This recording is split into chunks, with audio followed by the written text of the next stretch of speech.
আমাদের চেষ্টা ছিল যে স্পোর্টসটা এখন এত হাইলাইটেড হচ্ছে, আর স্পোর্টসে কি অপরচুনিটি আছে নতুন ব্যবসা করার জন্যে।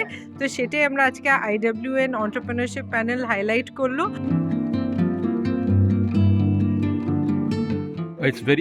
এটা দারুণ প্রোগ্রাম বিকজ এখানে সব ওমেন্স এন্টারপ্রেনাররা ছিল, আর আমরা জানি যে আজকে যেভাবে ওমেনরা এগিয়ে আসছে, ইটস হাইলি অ্যাপ্রিসিয়েটিং, এবং তাদের মধ্যে dedication, determination, they are very strong by their nature, by their attitude.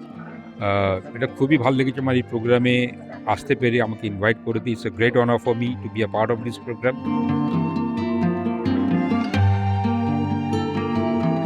আমাদের যে এতগুলো উইমেন এন্টারপ্রেনার্স আছে, কর্পোরেট লিডার্স আছে, তাদেরকে একটা সেম ফোরামে এনে টু হিয়ার, যে শুনতে হবে যে ওনাদের ভেরি ভেরি ইন্সপায়ারিং জার্নিজ, ওনাদের যে এত কিছু অভিজ্ঞতা, এত কিছু এক্সপিরিয়েন্স, আর এই যে এন্টারপ্রেনারশিপের সাথে যে স্পোর্টসের একটা এত ইন্ট্রিনসিক লিঙ্ক আছে, সেইটা আমরা এখানে তুলে ধরতে চেয়েছি। And আপনারা নিজেরাও শুনেছেন যে বোথ অফ দেম এত সুন্দর কথা বলেছে, এত ইন্সপায়ারিং কথাবার্তা বলেছে।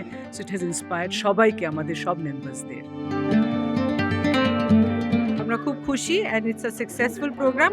আমাদের ইনপুটসগুলো অনেক ভালো, আর আমরা অনেক জানতে পারলাম যে স্পোর্টসে আমরা নতুন কি ব্যবসা করতে পারি, আর এটার কি অপরচুনিটিস আছে। ক্যামেরায় স্নেহাঙ্কুরের রিপোর্ট, এস নিউজ।